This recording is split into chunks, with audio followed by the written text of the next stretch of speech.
Un niño se acercó a su padre y dándole un beso le dijo: papito, ¿verdad que tú nunca te vas a morir? El corazón del padre se aprieta, se angustia, porque es difícil de explicar a un niño. Déjenme decir que la muerte es universal. La muerte marca la terminación de la vida, pero no solamente del ser humano, tanto de las plantas como los animales. Todos la padecemos.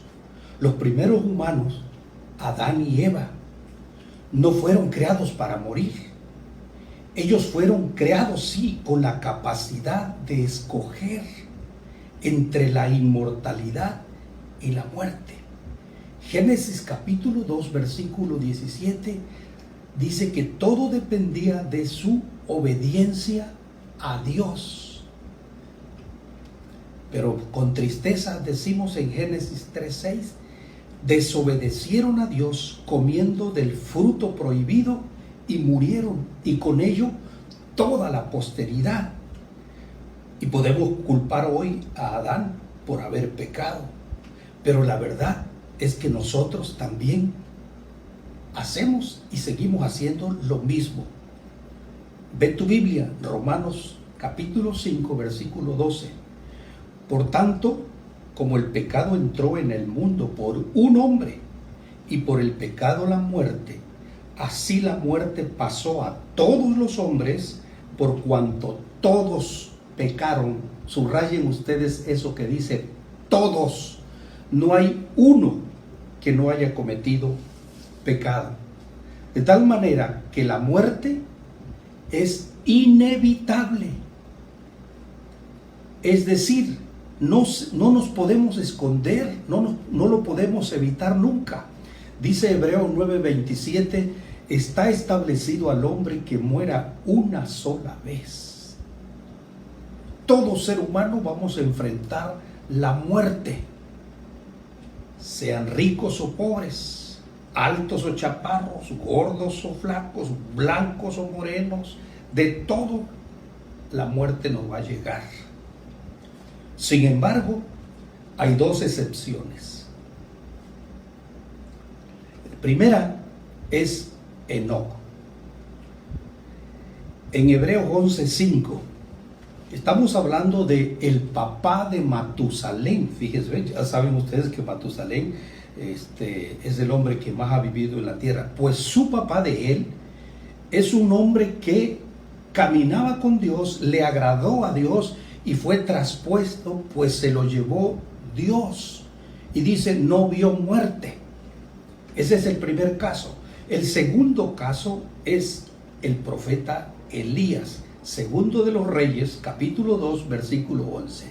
Dice la historia bíblica que un carro de fuego, con caballos de fuego, Elías subió al cielo en un torbellino y no vio muerte. Solo ellos dos fueron trasladados sin sufrir la muerte física. Los demás, hasta hoy, todos morimos, todos vamos a morir. Es más, déjenme decirle, existen dos tipos de muerte: la muerte física y la muerte espiritual. La muerte física es el resultado del pecado original, que aunque Adán no perdió la vida inmediatamente, o sea, en el momento de que comió el fruto prohibido, porque dice la historia que vivió Adán 930 años. Pero a partir de allí, él empezó a envejecer. Y el primero en morir fue su propio hijo. En ese momento Adán dejó de ser inmortal y después murió. Así que la muerte física es la separación del cuerpo y del alma. Y la dos es la muerte espiritual. Esa muerte espiritual es la separación del ser humano de Dios. separación de Dios. En ese sentido, hay muchos que están muertos y no lo saben. La pregunta que a veces me han hecho acerca qué hacer con el cuerpo de un muerto, es decir, qué hacer con el cadáver. Miren, existía el embalsamiento. Usaban para ello especias aromáticas para conservar los cadáveres y postergar su descomposición. La técnica egipcia de la momificación era costosa y estaba reservada para los dirigentes importantes. Pero aquí entra la parte de la Biblia. Jacob murió en Egipto, el padre de José, el soñador, y fue embalsamado. Dice la historia que 40 días cumplieron porque así era el proceso de embalsamar. Y lo lloraron los egipcios 70 días. Es algo así como que lo velaron. Pasados los 70 días, sus hijos lo llevaron a enterrar hasta Canaán, desde Egipto, y lo sepultaron en la cueva de Macpela, aquella cueva que Abraham había comprado para sepultar a su esposa Sara. Posteriormente murió también su hijo José y también fue embalsamado en Egipto y puesto en un sarcófago allá en Egipto.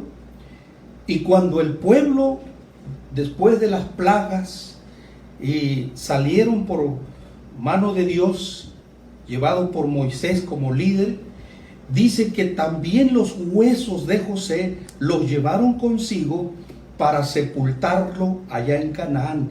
Pero vean en esa historia, después de ustedes la pueden constatar, a José no lo sepultaron en la cueva de Macpela. A José lo sepultaron en otro lugar. Que a veces somos muy apegados. No, yo quiero que me lleven a mi pueblo. No tiene nada que ver, hermano, donde tú quedes. De todas maneras, el Señor de allí te va a levantar. Mire, otro caso de muerte. Subió Moisés al monte de Hor con Aarón y con Eleazar su hijo. Los tres subieron al monte, y cuando estaban allá en el monte, tomó a Aarón Moisés y lo desnudó, y con la ropa de Aarón vistió a Eleazar, hijo de Aarón, y ahí dejaron desnudo a Aarón. Y dice la historia, Números 20, ustedes lo pueden ver, ahí murió Aarón. Posteriormente, Moisés igual subió al monte Nebo y allí murió, y dice la historia que Dios lo enterró y nadie conoce su tumba hasta hoy, dice la historia. Ya en tiempos de Jesús era un poco más sencillo, solamente lavaban el cuerpo, el cadáver, lo ungían, lo vestían de lino, vendándolo de manera intercalada con especias, mirras y aloes. Posteriormente cubrían el rostro con un sudario.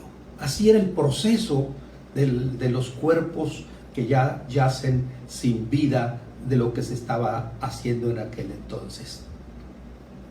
A la pregunta, ¿es pecado cremar el cuerpo de un cristiano? ¿Incinerarlo?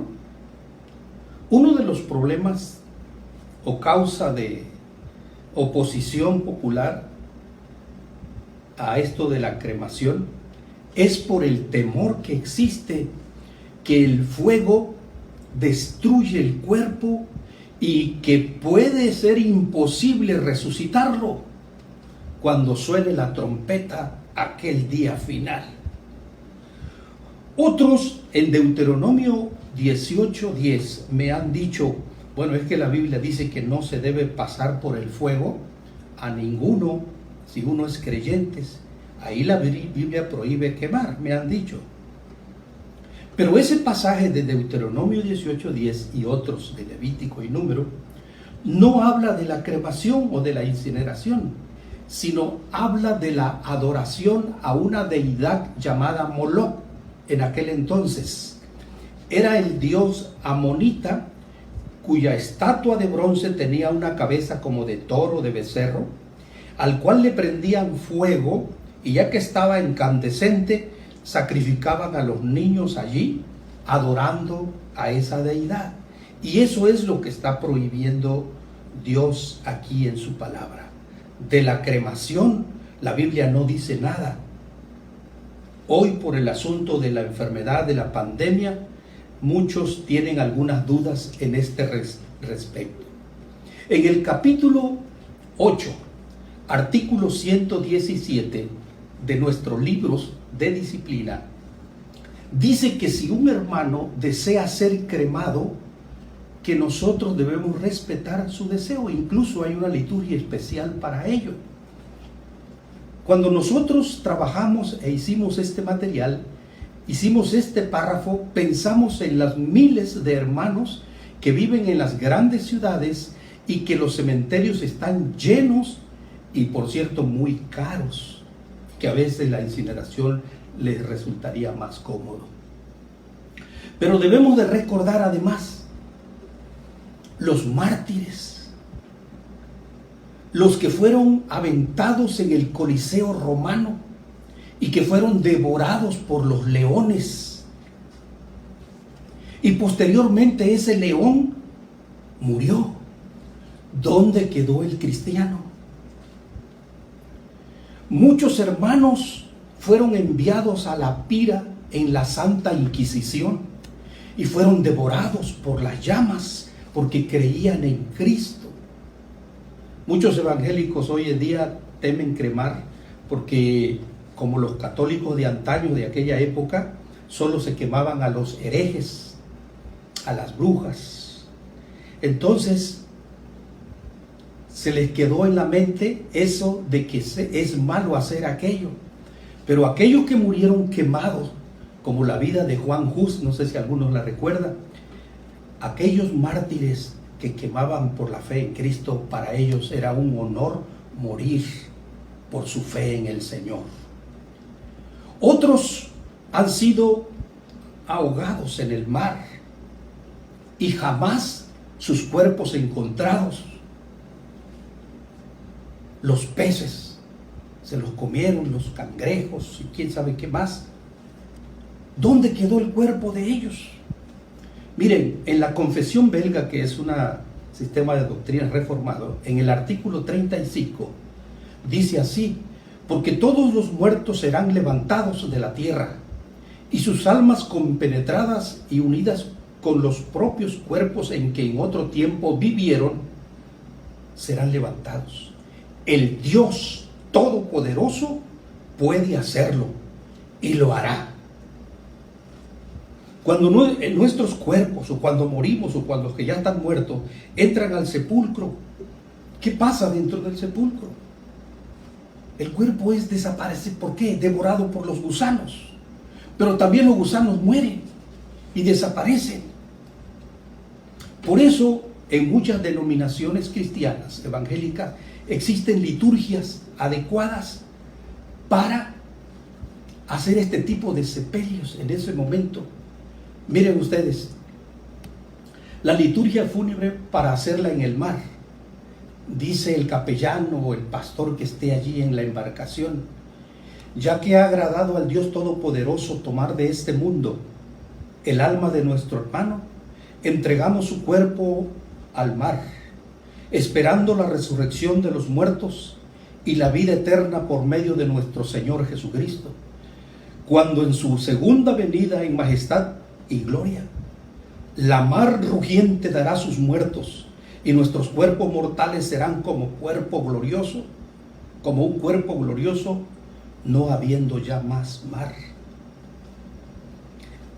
Hay otra fórmula que se llama servicio para un momento de crematorio. Por cuanto ha agradado a Dios Todopoderoso tomar para sí el alma de nuestro hermano, de nuestra hermana, hoy traemos su cuerpo aquí. Que la ceniza regrese a la ceniza y el polvo al polvo, y que el espíritu que no perece, cual si fuere purificado por el fuego, sea para siempre con el Señor en espera de la resurrección. Y la más común que hemos escuchado siempre: entregamos su cuerpo a la tierra, tierra a la tierra, ceniza a la ceniza, polvo al polvo, esperando la resurrección general en el último día y la vida del mundo por venir por medio de nuestro Señor Jesucristo, en cuya segunda venida en gloriosa majestad juzgará al mundo, cuando la tierra y la mar entregarán sus muertos, y los cuerpos corruptibles de aquellos que duermen en él serán transformados y hechos semejantes a su cuerpo glorioso, según su poderosa obra, por la cual sujetará todas las cosas a sí mismo. Concluyo, hermanos, no nos angustiemos por la incineración. La Biblia dice que polvo eres y al polvo volverás. Y la manera más rápida de ser polvo es incinerándonos. Nuestro Señor Jesucristo dijo: yo soy la resurrección y la vida. El que cree en mí, aunque esté muerto, vivirá. Aunque esté muerto, vivirá. Recuerda que cuando no existía todavía el hombre, Dios hizo a Adán. ¿De dónde lo hizo?